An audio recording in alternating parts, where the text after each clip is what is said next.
My kid is not invited to the birthday party. I'm really upset. My kid, he's a 6-year-old, such a loving, such a kind boy. But how can his he thought he was his best friend, but they did not even invite him. They invite the other kids, but not invite him. I'm really upset.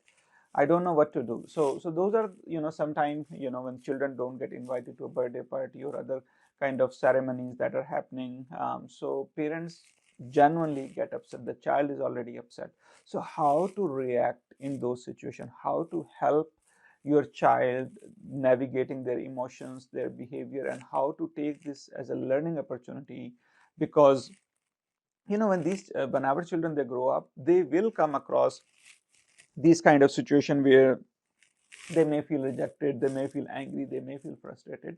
So if we don't help them how to cope with these emotions, how to feel these emotions, and how to react in a more healthier way, it will be really hard for them, during the adulthood when they come across this situation.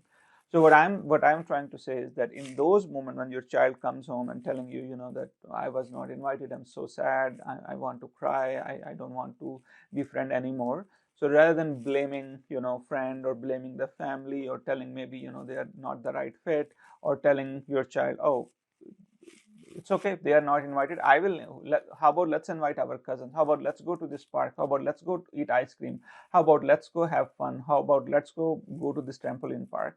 So rather than blaming others, or rather than distracting, providing them distractions, so that the child don't have to feel that pain. So what I'm suggesting is help your child to feel those emotions, stay with your child, so the child can cope better with those feelings and emotions. So what need to be done? So provide your love.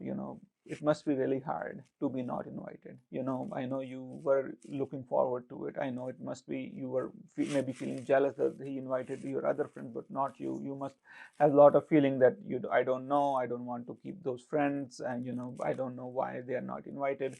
So you might be going through so much difficult time, which are all pretty valid and pretty understandable.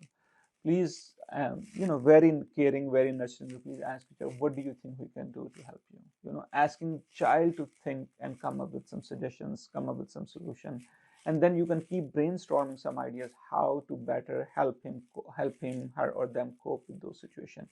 Because when we are helping our child, remember, I think in the previous videos I have shared that there are two parts of the brain. One is a thinking brain, one is an emotional brain. So when his child is going through some hard feeling, big feeling, the emotional brain, the function of that part of the brain is fight and flight, is more active, and the thinking brain is usually get hijacked in those situations. So that's why the child yell, angry, scream, blame, and same thing with the parents. Their emotional brain is also active as well. So if we want our children to learn how to use their thinking brain in those moments rather than their emotional brain, we need to sit with them. We need to validate their feeling. We need to brainstorm the ideas. What do you think it could lead to this kind of situation? What do you think can happen? How to react? So when we are having that discussion, then first when we are validating their feeling, when we are having that discussion, and then trying to come up with some suggestion, we are activating their thinking brain. And when we do it over and over, so when they grow up, when they have some difficult situation, let's say a breakup, let's say some failure in exam, let's say some loss in jobs, any difficult situation. So rather than reacting emotionally, they are more likely to think through it, more likely to discuss, more likely to brainstorm with someone, and more likely to use their good coping strategies to deal with those emotions. Thank you.